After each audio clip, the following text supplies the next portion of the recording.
So this is phase 2 of hip and scapula strengthening. So we're just going to progress the exercises from phase 1. So the first exercise, the purpose of it is to get your transverse abdominis, your pelvic floor engaging, while one outer hip is working and one inner thigh is working. And this is one of my favorite exercises. So you're going to lay on your side, supporting your head. This hand here is just for some support, and as you get stronger, you can get rid of it. What you're going to do, you're going to inhale, exhale, draw your navel to your spine, lift both your legs up, and then lower on your inhale. Exhale, lift, inhale, lower, exhale, lift. We're going to do 10, and you should feel a little bit of engagement here, inner thighs and or inner thigh on the bottom and outer hip on the top. 5, 6, 7, 8, 9, and 10, and we'll just switch sides. So to make this exercise harder as time goes on, you can squeeze a ball between your legs, or keep the top leg up and then drop the bottom leg, but we'll just do sort of phase 1. So exhaling to lift. One side might feel easier than the other. This hand again is just for support, and as you get stronger, you can get rid of it. I think that's 5, 6, 7, 8, 9, and 10. The next exercise again, so it's for the deep core, so transverse abdominis, pelvic floor, but here we're going to start to engage your glutes and your lats at the same time. So in function, it's a very functional pattern for opposite glute and opposite lat to work together. So you're going to go on your hands and knees.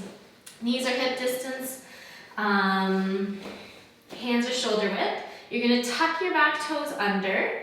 You're going to squeeze your shoulder blades together gently, so don't overdo it, but just so that there's some engagement in the upper back. You're going to inhale, exhale, draw your navel in, lift your knees up to hover, and then lower down with control. Inhale, exhale, draw your navel in, lift your knees up, inhale, lower, 2, 3, 4, and you should feel some engagement into the lower abdomen.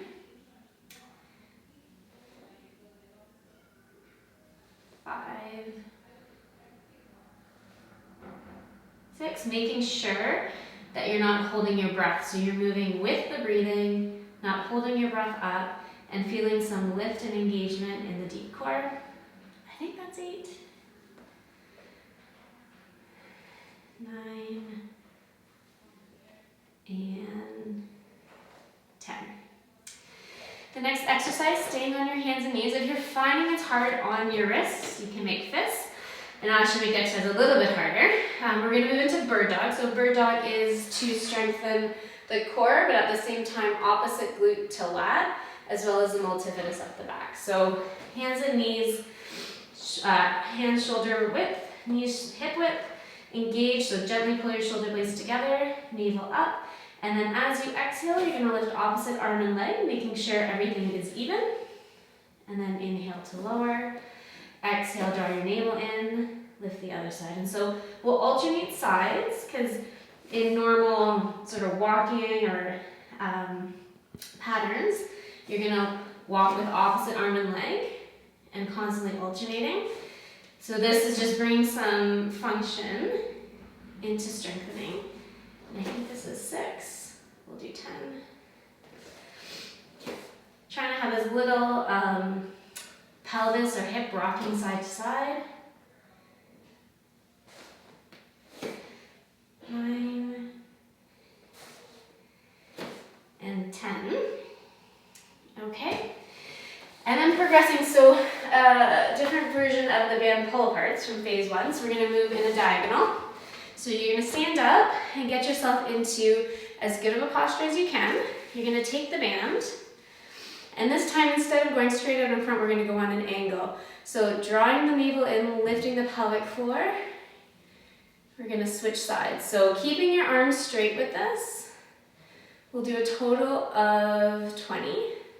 So it ends up being 10 per side. 6. Trying to make sure as you do this that you're keeping your core strong, pelvic floor lifted, and that you're not really moving through your back. I think I've lost count. I think that's around 10, 11, 12, 13, and 16, and just 2 more. Okay, so that's the diagonals. And then the last exercise you're going to take, you can pick up one of these bands. So these, like if you're in Kitchener or Waterloo, Fitness Depot sells them for pretty cheap. Otherwise, you can just take a regular band and just tie it around your legs. You're going to place the band, the higher up the leg, the easier it'll be. So we'll start with the band above our knees. We're going to do walking side to side. So this is for glute med and core, but with some movement. So it's a little bit more functional than the clamshell from the previous group of exercises. So you can get into a little squat. You're going to step sideways, and then the right leg, it's going to step in but not all the way. So you always want to have some tension on the band. Your core is lifted, and then you'll start walking across. So nice if you have a nice hallway. You can walk in one direction and then walk back. We're going to do it 2 times, but you're welcome to do more, and you should feel it if you're doing it right, and I can already feel it right in the sides of your bum. I'm making sure I'm keeping my core lifted, and then making sure I'm breathing, right? So you don't want to hold your breath. And we'll do one more side. So again, too, depending on the length of the space you're working with, sometimes it's nice to time yourself to do about 30 seconds or a minute in one direction, and then 30 seconds to a minute in the next direction, and then back.